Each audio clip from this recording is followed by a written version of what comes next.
Ladies and gentlemen, welcome to Hearthstone.fi Monday Night Tournament number 82. My name is Ville Tuomisto, and I'm here joined by Alvar, Vardu, Dürr. How are you, my friend? I'm very good right now. I'm excited to cast this tournament with you. Yeah, we are gonna have the first Monday Night Tournament of this year, and we are gonna have the semi-finals. And actually, I'm gonna show it over here. We will have the lower bracket Iniven against BHTEU 96. So they will be competing on best of 5. And I want to also remind you that we are sponsored by BHTEU, the Finnish web service company. So visit their site. You can find them on Facebook if you have time and you are so kind. But we are going to see when the players are going to be ready. Let's see.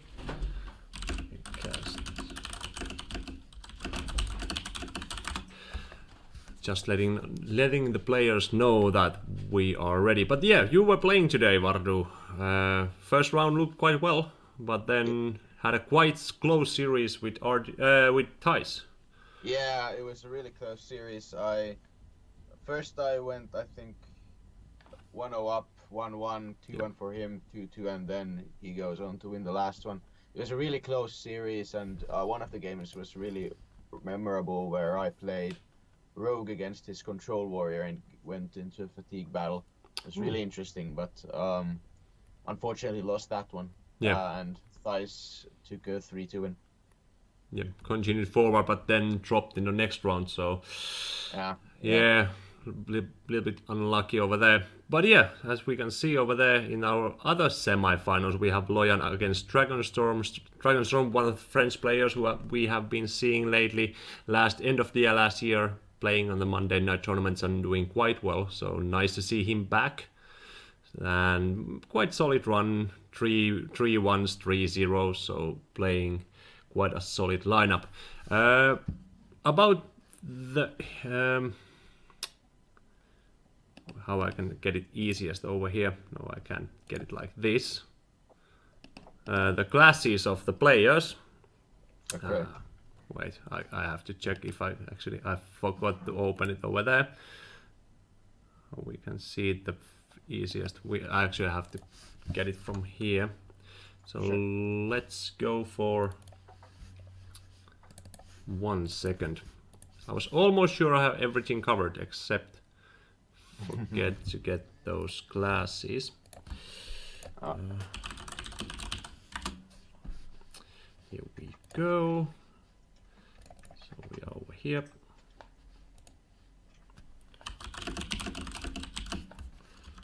Okay, let's see.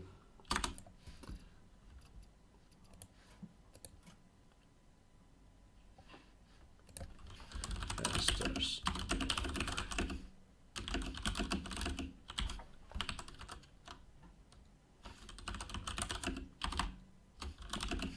All right, actually, we are going to go for the first game. Just from here. Nice. Gonna get that. Yeah. Sorry about that. I will get those deck lists. But we are gonna start with Iniven on the top and BHTEU, TEU, maybe, on the bottom. And we can see over here we have, well, interesting kind of rogue deck. It has a little bit both. I think there's gonna be a kind of pirate team, but then there is going to be those miracle cards. Something what we have been seeing lately on the ladder side at least is quite aggressive pirate deck, but this seems to be a little bit more tuned down, maybe. Yeah, this is the Control Warrior that's been a bit more popular. It's really great against aggressive decks. Rogue has become super aggressive. This is pretty good against it.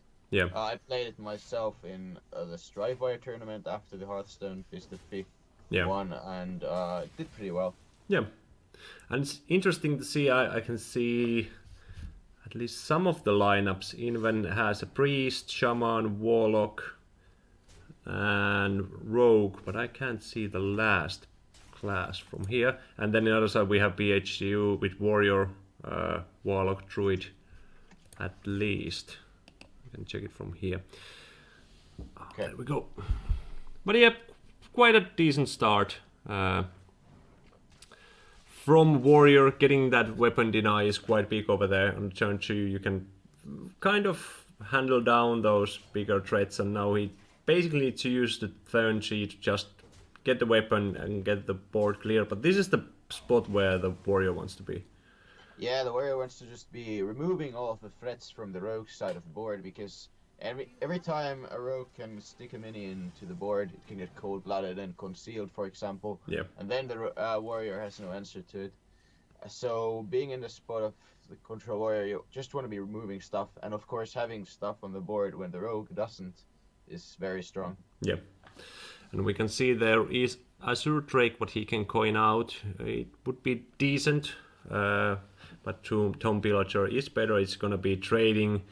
Well, actually, even trading is going to kill Elise if wanted. Yeah, on the board at least. Yeah. But we see this Ravaging Ghoul or the Slam to take it down with the Fiery War Axe.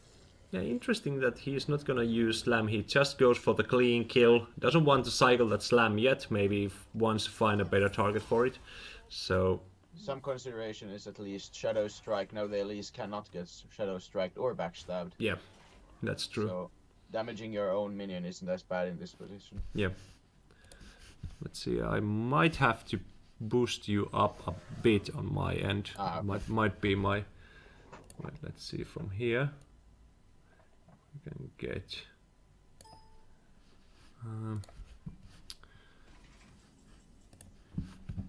might be a little bit too low. We can go from...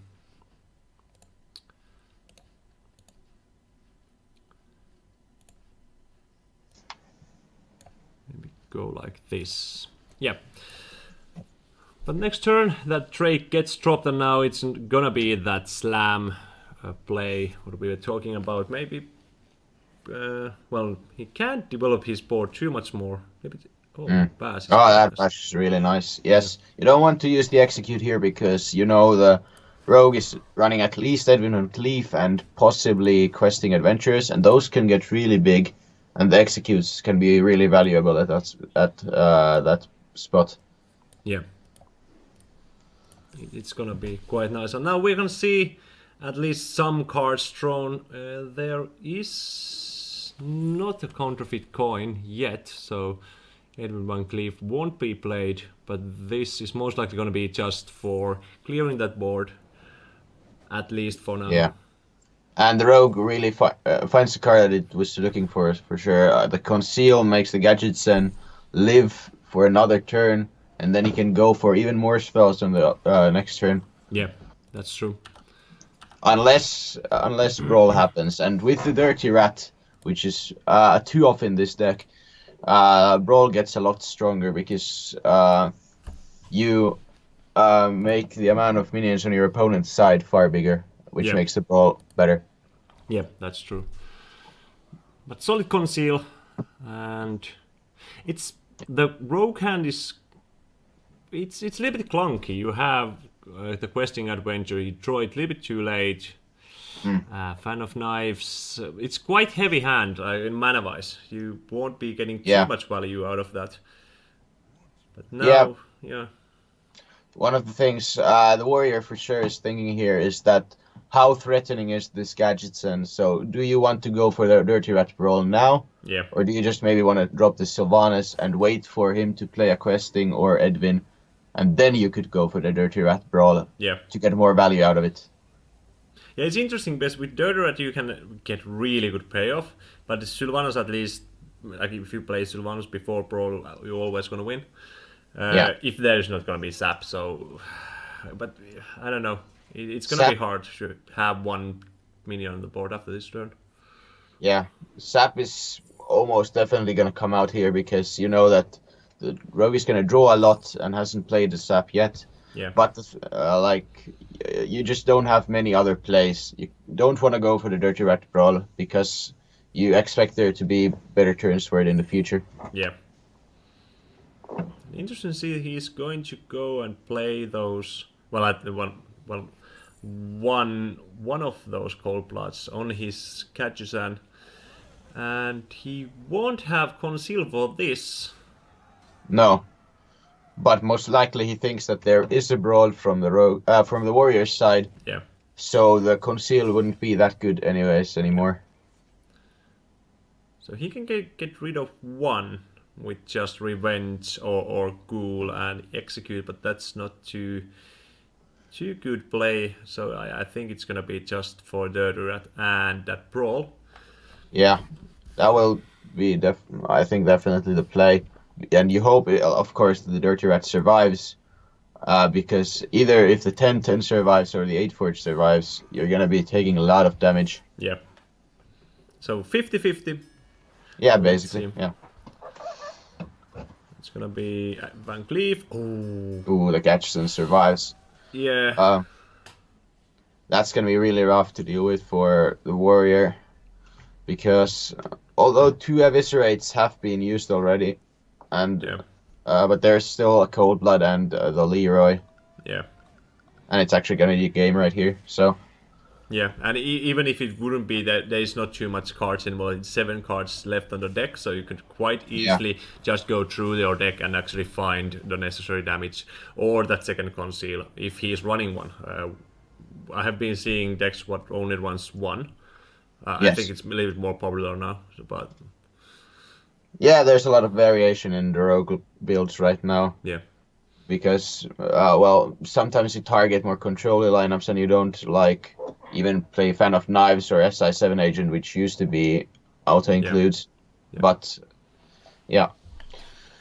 Yeah, it's interesting to see how the aggro meta has actually changed the lineups what everyone's playing, even in the tournaments, because you never know when you're gonna encounter some really aggressive lineup, and you have to be quite ready for that. So, on the other hand, it's gonna be a Reno meta because one card can rule them all, kind of. So it's always fun when you're on the Reno side, but yeah. And it's gonna be a Warlock duel. Okay, this is one of my favorite matchups, the Reno Warlock mirror. Yeah, I've seen a lot of players playing like Reno Warlock. We saw last season on the start, Savage was playing quite a lot. Well, he was in Legend number 1, just playing throughout the day, and it feels quite solid at the moment. It has quite much answers for anything what is coming to the board. So yeah, the Reno Lock gained a lot of consistency with Kazakus and more AoE, and it's become one of the best decks in the metagame for sure. Yeah. Just put a little bit more light over there so you can actually see me on. Now it's better. Quite. Iniven's hand is not looking that great. It's a little bit reactive side, but top of the deck you can find. Yeah, really the cards that you're looking for are Twilight Drake and the Mountain Giant. Also, one of the most powerful starts you can get is Mountain Giant or Twilight Drake into this Faceless Summoner that's in BHTEU's hand. Yeah. So if he manages to find the Mountain Giant or Twilight Drake soon, it might just be game over very early on. Yeah, and in the longer game, you just want to get that Bran Kazakus turn where you can get those potions running, and over there, like any kind of matchups where you have a big minions coming in, you want to have the polymorph or just nice direct damage. It depends what cards you have already seen. Yeah, both players are also seemingly running the combo with Leroy PO Faceless, but usually the game doesn't come down to that because both play like the Reno Lock has a lot of answers to the combo, a lot of taunts and heal. Yeah. It's interesting to see, like, there is a potential for huge combo kind of turn, but usually it just really grindy goes for quite close to fatigue if both players' decks work how they should be. The Kazakus Bran combo is in Iniven's hand, so he's drawing quite well, getting nice early threats, and still has those nice answers for the first bigger minions, but BHTEU actually plays. It's true. But he has to somehow navigate through a couple of turns more until he can play Brandon Kazakus on the same turn. Yeah. It's pretty interesting to see what he's going to go for here. I personally probably would just go for the refreshment vendor. And I think you can go phase with the Twilight Drake after that. The Imp King boss isn't that big of a threat in my opinion. Yeah. Yeah, there's nothing else you kind of want to commit on the board. No. If you go for this spread, you are going to play Demon Wrath. No, actually Demon Wrath. They are gonna probably coil. Yeah, coil. Just coil and maybe tap. Yeah. Ooh, This is powerful as well. Yeah. Getting the coil cycled, because this matchup is also a lot about cycling into those very powerful cards, like the Mountain Giant, for example. Yeah. That neither of the players have drawn so far. Yeah. 5 mana is thinking of coining out Siphon Soul. Yeah, he doesn't like to do it, obviously, but he might have to. I personally would probably not go for it right here. I would try to probably PO the Peddler, hit the Twilight Drake, and then coil. Of course, that breaks up his combo, but I don't think he can win if he just coins out the Siphon Soul here. You're just going to lose the board. Yeah, and this PO is actually from the Peddler, so there's one more. So you... Oh, that is right. Yeah, you can kind of are still safe, but it's and then you're gonna cycle 1, but you can't draw more.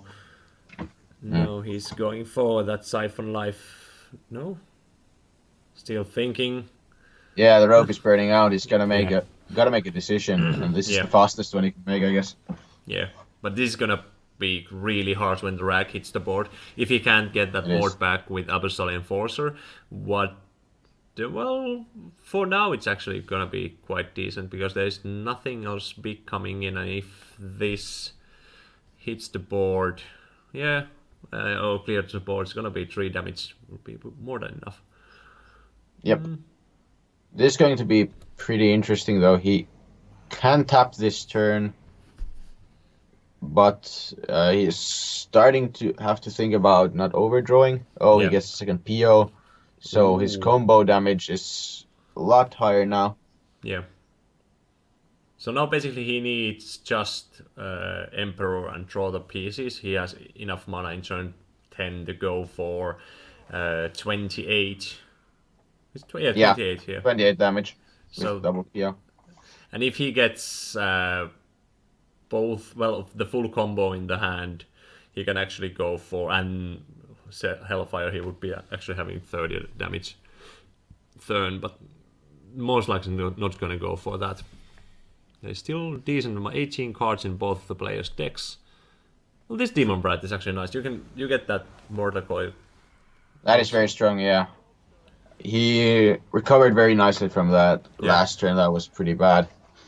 But he's picking up the pieces needed to regain board control here. Yeah. And the turn from Iniven's side doesn't look that great. Yeah. I mean... No, wait. He can go for Brand Kazakus, I guess. Yeah, he's at 9 cards, so he won't overdraw if he plays that. Or... No, he's on 10. He's 10. He's at 10. I can't do that then. He won't be able to do that, so he's going to go for... I don't know. Like Farseer. Farseer pass is just so bad. Like. Yeah, he might actually think about going Brand Kazakus anyways, and just discarding, taking the gamble on discarding the top card of his deck. Yeah. That's playing with fire, but I think that might be the play. Yeah, although he's running out of time now, so if he wanted to go for Brand Kazakus, he's not gonna have the time anymore. Yeah. Yeah, you won't get that like extra time over there, so you have to do it inside of your own turn. Yeah. So 3/3 as a turn 7 play, and this is gonna be answered. Well, clear answer is Abyssal Enforcer. That's a very strong answer one, yeah. Yeah, you could go for refreshment vendor, but you don't have kind of follow-up for that. So this is No. strong. 6/6 body is good in this matchup. Yeah, and like the AoE isn't that important in this matchup because the boards are usually bigger than 3 damage. Yeah. So AoE like Shadow Flame or Twisting Nether is very strong, but something like the Abyssal Enforcer can be used on just 1 minion. Yeah. Just taking the control back on his side. And Rag, Yeah. 50-50. If it hits the 6/6, you are really happy. If it doesn't, well... Yeah. Oh, it does. It does. Sniper Rag works every time. Yeah, but there's a very good answer on the Warlock, on the BHTEU's side with the Sylvanas Power Overwhelming. Yeah. Again, it's gonna make the amount of damage from the combo smaller, but it's probably worth it to steal a Rag. Yeah, definitely. Yeah, you want to go for that. Your other option is going to be... There is no real other option. It's... You can't remove the Ragnaros at least. Yeah. If you don't do that.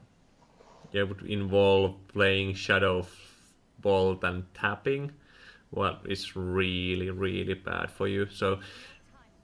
Yeah, pretty obvious. Oh, he might actually... Oh, I don't like this. Why taunting it up? Like he's just trying to save the power overwhelming for the combo damage. But I think like the power overwhelming adds 8 damage to the combo, and by stealing the Rag you're already dealing 8. Yeah. And you're getting the Rag for sure. So if it won't trigger in your end, so you because the PO Oh yeah, that's it true. kills first, so you actually It doesn't actually trigger. Yeah. So there's chance for answering, but with this you're just giving your opponent the option to possibly somehow deal with the Sylvanas. If you just load up your board with stuff and the Rag hits the Sylvanas and the Sylvanas steals something other than the Rag, which sounds like it's very very unlikely, but it isn't really. Yeah, now you can go for Brand Kazakus and then just like hope he maybe gets Kazakus and somehow Brand lives, and then you can go for Dirty Rat and Twisting Nether and just win the game. I guess, yeah. Ooh. Oh, or you go for this. Oh, then yeah. Yeah. Oh, yeah. Actually, you will get that Sylvanas taunted because he's yeah. Goes face. Yeah. That's kind of a gamble. So if the Rag hits face, it's obviously really strong. But if it hit the Sylvanas, Sylvanas would have actually stolen something from Iniven. So he takes the 50-50 here. So if it stoles Sylvanas, then it stoles Ragnaros. Yeah, and so you actually lose. Yeah. Yeah, that's a very big gamble, but pays off here. Yeah. There's no really good answer, and it looks like it could be just game here. Yeah, there's no Twisting Nether. There is no direct damage enough. What would be actually dealing? Yeah, he could tap into the Blast Crystal Potion, which would deal with the Ragnaros. Yeah, that's true.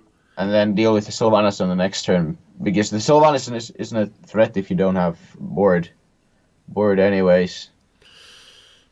Well, yeah, Brand Refreshment Vendor will buy you turn most likely.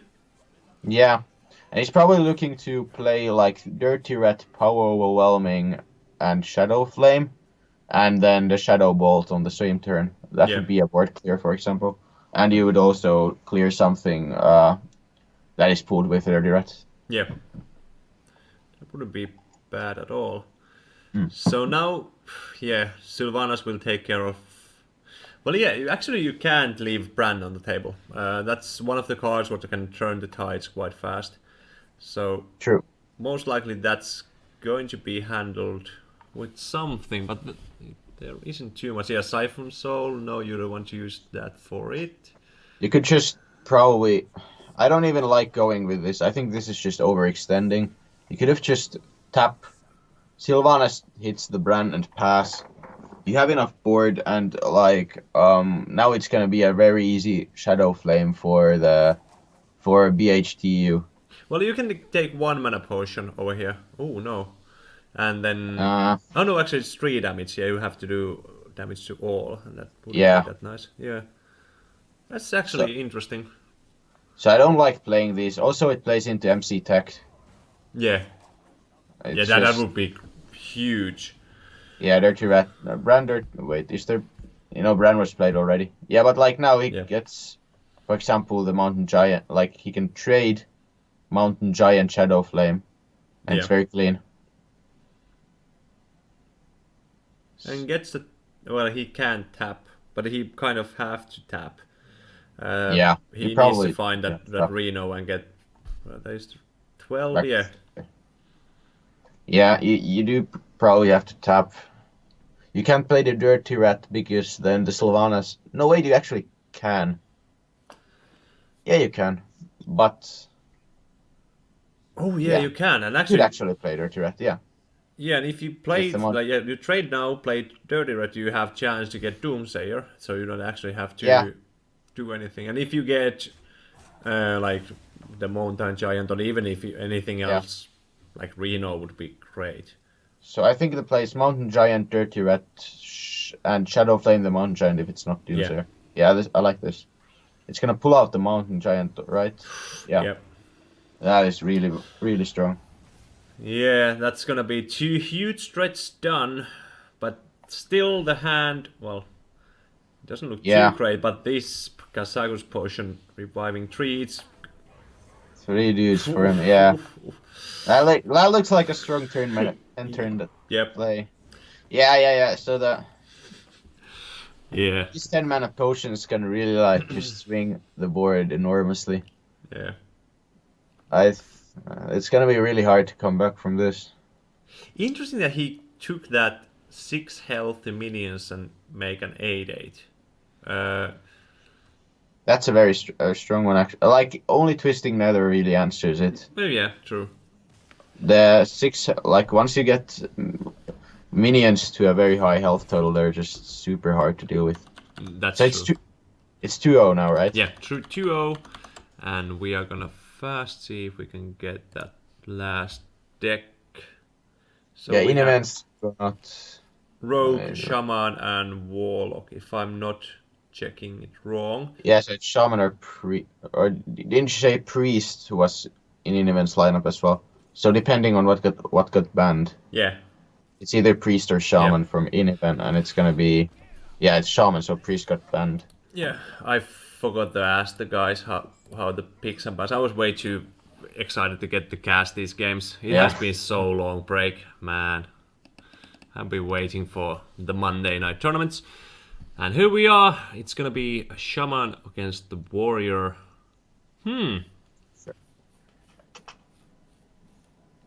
This is gonna be interesting. It was the Control Warrior. What...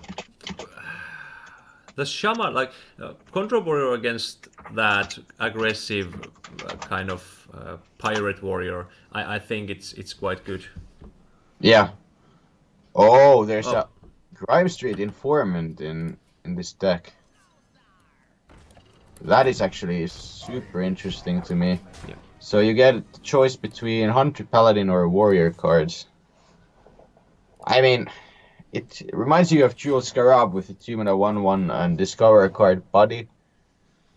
And we have been seeing the 3-mana 2/2 in Reno decks. So I guess this is kind of similar.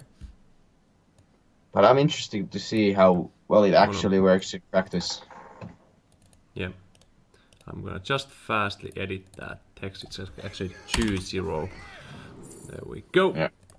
We get it over there. Yeah, nicely Ooh, done. Interesting pick. Ooh, Silver Moon Portal. It's a little bit slow. Side. I think it's gonna have to be the Inner Rage, actually. Yeah. Yeah, I mean, it's... As a 0-mana deal 1, it's not even that bad, usually. Because you have a lot of this AoE, and Shaman has a lot of 2 health things. Yeah. That you could want to Inner Rage at some point, and the other 2 options don't look very appealing at all. And this is the one of the matchups where you kind of doesn't want to play that dirty red before turn 7. Well, depending how much cards in the hand, but there is so much in this kind of aggressive shaman. It has the top end, and the top end is 7/7s and 5/3s. Of course, Aya, if you get it down, it denies 1 jade, but it's still quite strong. Yeah. I mean, the timing on Dirty Red in general is always very interesting to me because you never really know what your opponent is holding in his hand. Yeah. So, yeah. Yeah, you can kind of fish out some like bigger kind of cards, or just hope that you are gonna miss some of the low curve cards and get some nice taunt going over there. Yeah, in Warrior it works very well because you have both executes and shield slams, which are cheap hard removal. So even if something big gets on the board, like a 7/7, you can sometimes execute or shield slam it right away. Yeah. Let's move this back over there. Nice. That really feels terrible to play the 2/7 into the 7/7. But yeah. I guess you have no other options. Well, it basically gains you 9 life. Because it gives you 2 armor. If it's not there is chance it's gonna be answered quite easily. And the thought is probably that you are hoping to top deck the execute. Yeah. And then you could go like execute and maybe the Dirty Rat or just armor up shield slam, or depending on what the shaman's turn looks like. But would you go for Lava Burst, the alley, and then trade with... Oh yeah, he's going for Lightning Bolt. I was thinking, do you want to go for Lava Burst and trade only with your Golem? Or do you want to basically put 3 of your guys over there? And he chose this, because there was third option is just not overload you and play Aya next turn. Oh, that's a crucial top deck. Yeah, this is what he plays around by that play. Yeah. I would have maybe personally gone for the 7/7 trading, because your opponent just coined out the alley armor smith. Yeah. So I don't expect there to be a brawl. Yeah. But of course the brawl now comes off the top and works out well for Iniven. And this is actually was the second best creature to stay on the board after the 7/7, because it actually gets a little bit bigger. And now you can go for the Dirty Rat. But it's gonna be a surprise. Then the Aya comes out. Yeah. And that's gonna be a game. Yeah. Could have also gone for Ravaging Ghoul, armor up, shield slam on the 4/3. You wouldn't have the mana to play the second shield slam, but you would be alive with 2 health. Yeah. It's basically a gamble on what you think your opponent is holding. It's actually not game yet even. Oh, that's true. Can go for this. It feels really bad, but you gotta do what you gotta do to stay alive. Just asking if we can get that second matchup also on the stream. That's good. Have to add the guys. So you go shield block, hoped for the... Oh no, both shield slams were actually played. Yeah. So that isn't a possibility. Bash. He's trying to think if there's any way you could survive. I think the Jade is only a 1/1. So you actually live by playing the Ghoul. Yeah, that denies 9 damage on the board. It gives you a chance to top deck, just execute. For example, yeah. Oh, actually no, Bash and Ravaging Ghoul actually kill that. Ooh, this might get close, because next turn you can go Justicar and Hero Power for 4 health. No, you can't. You have to bash the faces. So that's gonna be... But it's still... Oh, you can execute bash and armor up, I think. Yeah. I think that's gotta be the play. Execute. The Shaman does get a second draw from the Blood Mage, though, so it's... yeah. It's very likely that he's gonna start drawing more burst. He's still got 2 Jade Lightnings in his deck, and a Lava Burst. I don't know, like, which weapons he's running, if he's running Doomhammer as well. That is a possibility. Yeah. There have been one Doomhammer jacked in these kind of decks, so you never know. But after this turn, if it's gonna be just small creatures, oh, that's 4, and that's enough. That's game, yeah. Yeah. I would have actually liked to see. I mean, it doesn't matter in the end, but I would have liked him to see him trade into the spell damage totem instead, because you're expecting the blood mage to hit into the 3/2 for him to draw a card anyways. Yeah. So it would have been a free kill on the spell damage totem. So that's a 3-0 now. Yeah, that's 3-0 really fast. Even gets to the finals. Yeah.